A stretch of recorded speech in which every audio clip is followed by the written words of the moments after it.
So hey guys, welcome to our channel. तो आज के इस वीडियो में हम आसाम हिस्ट्री को कवर करेंगे। तो ये दूसरा वीडियो है आसाम हिस्ट्री वीडियो सीरीज का। तो आज के इस वीडियो में हम pre historic and mythological period of Assam के रूलर्स को कवर करेंगे।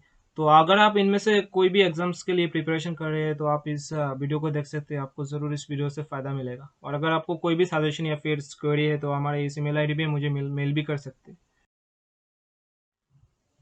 तो आज हम प्री हिस्टोरिक और माइथोलॉजिकल पीरियड को डिस्कस कर लेंगे। और ये पार्ट वन है, और ये पार्ट टू है। पार्ट वन में हमने बड़ा डायनेस्टी और दानव डायनेस्टी को पढ़े थे। तो आज के इस वीडियो में हम और कुछ ट्रेडिशनल रूलर्स के बारे में जान लेंगे जो कि नरकासुर के समसामयिक ही थे। सो उस नरकासुर के समकालीन में तो में एक और भी पावरफुल किंगडम था जिसका नाम था असुरा किंगडम, जिसे मरीचि ने फाउंड किया। तो Banaraja was the most famous and powerful king of that kingdom. और इसी किंगडम असुरा किंगडम का सबसे ज्यादा ताकतवर और फेमस किंग थे बानराजा, जो कि किंग बाली के पुत्र थे। तो उनकी बानराजा की एक पुत्री उषा, जिन्होंने एक सीक्रेट मैरिज किए थे अनिरुद्ध के साथ, जो कि भगवान श्री कृष्ण के ग्रैंडसन थे। और इनके इस विवाह को गंधर्व गंधर्व मैरिज भी कहा जाता है। तो ऐसा माना जाता है कि अनिरुद्ध को उषा के कहने पर चित्रलेखा ने कुछ सुपरनेचुरल मेथड से किडनैप किए थे। लेकिन बानराजा इस विवाह के अगेंस्ट थे, जिसके लिए बानराजा और श्री कृष्ण में एक युद्ध छिड़ा जिसका नाम है हरिहर युद्ध। तो इस युद्ध को हरिहर युद्ध इसलिए भी कहा जाता है क्योंकि बानराजा भगवान शिव का बहुत ही बड़े भक्त थे। और और इसी वजह से युद्ध में भगवान शिव ने बानराजा की मदद की थी। और ऐसा भी माना जाता है कि बानराजा के पास करीब 1000 आर्म्स थे, जिन्हें उन्होंने एक ब्लेसिंग भगवान शिव से वर के रूप में प्राप्त किए थे। तो फाइनली इस युद्ध में बानराजा को श्री कृष्ण ने हरा दिया। और जो तेजपुर में दो टेम्पल्स है जिसका नाम है महाभैरव और रुद्र भैरव, इन दोनों टेम्पल को बानासुर, जिन्हें पॉपुलरली बानराजा के नाम से भी जाना जाता है, उन्होंने कंस्ट्रक्ट। साथ ही कुंदिल नगर, जिनको नावेडेज सदिया के नाम से जाना जाता है, तो वहां में भी एक बहुत ही ज्यादा पावरफुल रूलर थे जिनका नाम था भीष्म का। तो उनकी पुत्री का नाम थी रुक्मिणी, जो कि भगवान श्री कृष्ण के पत्नी थे। तो रुक्मिणी कुंदिल नगर से बिलोंग करते थे और उनके पिता का नाम भीष्म का था। तो एंशियंट टाइम्स में कुंदिल नगर को भीष्मक नगर के नाम से भी जाना जाता था। और इसके बाद हमें कोई प्रॉपर सोर्स ऑफ इंफॉर्मेशन नहीं है लगभग 4th सेंचुरी तक। और 4th सेंचुरी के बाद से ही असम की रियल हिस्ट्री का शुरुआत होता है, जहाँ पे with the establishment of Barman dynasty. तो बर्मन डायनेस्टी के स्थापित होने के बाद से असम की रियल हिस्ट्री का शुरुआत होता है। उस वक्त के इन्फॉर्मेशन हमें बहुत सी जगह में मिलते हैं, जैसे stone inscription, various rock inscription, coin inscription, कुछ चाइनीज और ग्रीक फॉरेन ट्रेवलर्स के बुक से भी हमें उस वक्त के 4th सेंचुरीज के बाद के डिटेल्स हमें मिलते हैं। और 4th सेंचुरीज के पहले के डिटेल्स हमें इतना ज़्यादा इन्फॉर्मेशन नहीं है हमारे पास। तो आज हम बर्मन डायनेस्टी, तो चलिए अब हम बर्मन डायनेस्टी के बारे में जान लेते हैं। तो the real and organised history of ancient Assam started with the establishment of Barman dynasty. तो इस डायनेस्टी के इंफॉर्मेशन हमें समुद्रगुप्त के इलाहाबाद इंस्क्रिप्शन, हिमाचल के कुछ रॉक एपिग्राफ और वेंजांग के कुछ किताबों से मिले थे। तो बर्मन डायनेस्टी को पुष्य बर्मन ने करीब 350 एडी के दौरान फाउंड किए थे। तो पुष्य बर्मन समुद्रगुप्त, जो कि गुप्ता एम्पायर के एक बहुत ही ग्रेट किंग थे, उनके समसामयिक थे। तो पुष्य बर्मन ने महाराजा धीराजा के टाइटल को अडॉप्ट किया था, जो यह दर्शाता है कि वह इंडिपेंडेंट थे, वो एक इंडिपेंडेंट रूलर थे। तो ये कुछ इंपॉर्टेंट रूलर्स है बर्मन डायनेस्टी के, जो है पुष्य बर्मन, बला बर्मन, महेंद्र बर्मन, बुटी बर्मन एंड कुमार भास्कर बर्मन। तो बला बर्मन जो कि एक बर्मन डायनेस्टी के एक राजा थे, वे बहुत ही ज्यादा पावरफुल भी थे।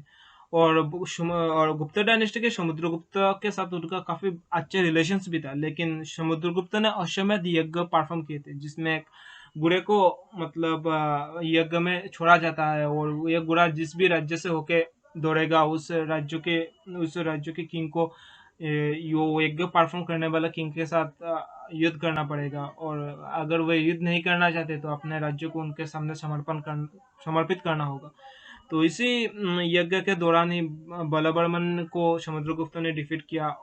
बलबर्मन्स डॉटर, जो जिनका नाम है अमृता प्रभा, उनका विवाह कश्मीर के प्रिंस मगाबहन के साथ हुआ था। और ये प्रोसेस स्वयंवर के रिचुअल के तहत हुआ था। तो स्वयंवर आप जानते हैं कि इसमें कन्या को अपने इसमें कोई भी लड़की को अपना मतलब ये अधिकार होता है कि वो अपने लिए अपना वर चुन सके। तो the earlier Barman kings are contemporary of Guptas. तो बर्मन डायनेस्टी के जो अर्लियर किंग्स थे वे गुप्ता किंग्स के कॉन्टेम्पोररी यानी समसामयिक थे। Mahendra Burman, Mahendra Burman was the first king of Burmans to perform अश्वमेध यज्ञ और हॉर्स सैक्रिफाइस। तो महेंद्र बर्मन ही बर्मन डायनेस्टी के सबसे पहले राजा थे जिन्होंने अश्वमेध यज्ञ परफॉर्म किए थे। तो उन्होंने इंपेरियलिस्ट प्रिंसिपल अपनाए थे और उनके टाइम में ही उन्होंने काफी सारे छोटे छोटे किंगडम्स अपने कंट्रोल में लाए थे। बुटी बर्मन, बुटी बर्मन भी एक ग्रेट किंग थे बर्मन डायनेस्टी का। तो उन्हें महाबुटी बर्मन भी कहा गया है हर्षचरिता में, जिसे बाणाभट्ट ने लिखे थे। और हर्षचरिता किंग हर्षवर्धन के लाइफ पे ही आधारित एक बुक है। बहुत ही ज्यादा एक ग्रेट किंग थे बर्मन डायनेस्टी के। उनके रीजन में ही रूल में ही कामरूप एक बहुत ही ज्यादा पावरफुल किंगडम के रूप में उभर आया। तो अब हम डिस्कस कर लेंगे भास्कर बर्मन, और भास्कर बर्मन से ही ज्यादातर क्वेश्चंस एग्जाम में आते हैं और यही सबसे ग्रेटेस्ट लीडर्स थे बर्मन डायनेस्टी में। तो Bhaskar Barman was the last and the greatest ruler of Barman dynasty.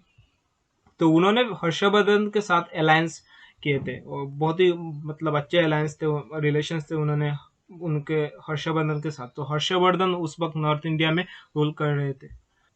तो वे शिक्षा को लेकर बहुत ही ज्यादा उनके मन में आदर था। उन्होंने कामरूप को एक ग्रेट सेंटर फॉर लर्निंग, शिक्षा के लिए एक बहुत ही अच्छे सेंटर के रूप में कामरूप को बनाया था।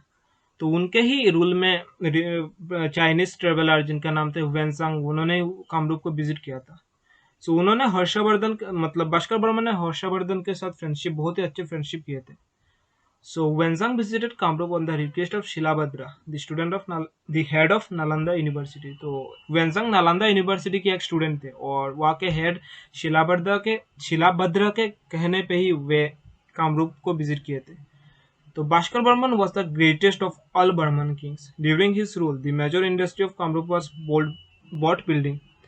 भास्कर बर्मन के टाइम पे जो मेजर इंडस्ट्री था कामरूप का वो था बोट बिल्डिंग। उन्होंने ब्रह्मचर्य का पालन किया और 650 में उनके मृत्यु के साथ साथ ही बर्मन डायनेस्टी का अंत हो गया। सारे क्वेश्चन से सब करीब करीब मैंने उतने ही इसमें कवर किए। तो अगर आपको कोई भी एक्स्ट्रा कुछ चीजें चाहिए हो प्लीज आप कमेंट में लिख सकते हैं। और आप इस चैनल को सब्सक्राइब करें, उस वीडियो को अपने दोस्तों के साथ शेयर कीजिए। Thank you for watching this video.